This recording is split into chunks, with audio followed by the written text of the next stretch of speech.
Hi friends, welcome to my channel Telangana special. అయితే ఈరోజు నా స్టైల్లో బెండి ఫ్రై చేస్తున్నా. చూడండి ఒకసారి, చాలా బాగుంటుంది. దానికి కావాల్సిన పదార్థాలు ఏంటంటే ఒక 2 పచ్చిమిర్చి, ఎండుమిర్చి, కరివేపాకు, కొత్తిమీర, ఎల్లిపాయలు, ఇంకా జీలకర్ర, కొంచెం పోపు దినుసులు అనమాట. ఇక బెండకాయ ఫ్రైకి నూనె ఫ్రై కాబట్టి కొంచెం ఎక్కువ కావాలి. నేనైతే 3 చెంచాలు వేసుకుంటున్నాను. దీంట్లోనే కొన్ని పోపుకు సంబంధించిన శనగపప్పు, మినపప్పు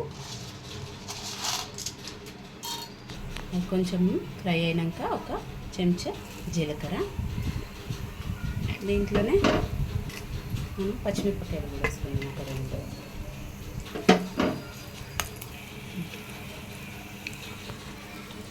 ఎల్లిపాయలు వేసుకుందాం. అట్లాగే ఎండుమిర్చి కూడా ఒక 2, కరివేపాకు ఒక రెబ్బ వేసుకొని మొత్తం ఫ్రై అయ్యాక దీంట్లోనే ఇప్పుడు పసుపు కొంచెం వేసేసుకుందాం.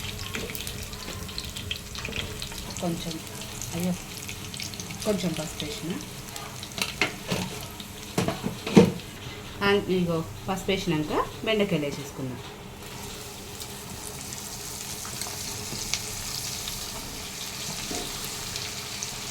ఒక 1/2 కేజీ బెండకాయలు, ఒక 1/2 కేజీ బెండకాయలు అయితే తీసుకున్నాను అన్నమాట. నేను మంచిగా ఫ్రై చేసుకున్నామని బాగుంటుంది ఫ్రై. ఇట్లా ఫ్రై మీరు కూడా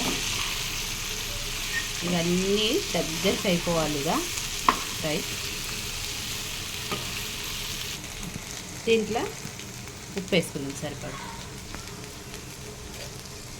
దీంట్లో కారం వేసుకోవద్దు, నేనైతే కారం వేయను, ఎందుకంటే పచ్చిమిరపకాయలు వేసినా కదా, సరిపడా పచ్చిమిరపకాయలు వేసిన.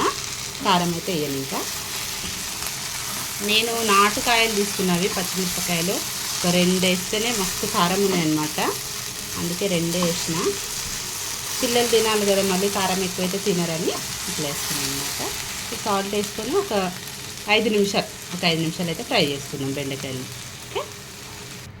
ఓకే 5 నిమిషాలు అయిపోయింది ఫ్రెండ్స్. తీద్దాం, మూత తీసి చూద్దాం. వావ్, బెండకాయ ఫ్రై చాలా బాగా అయింది.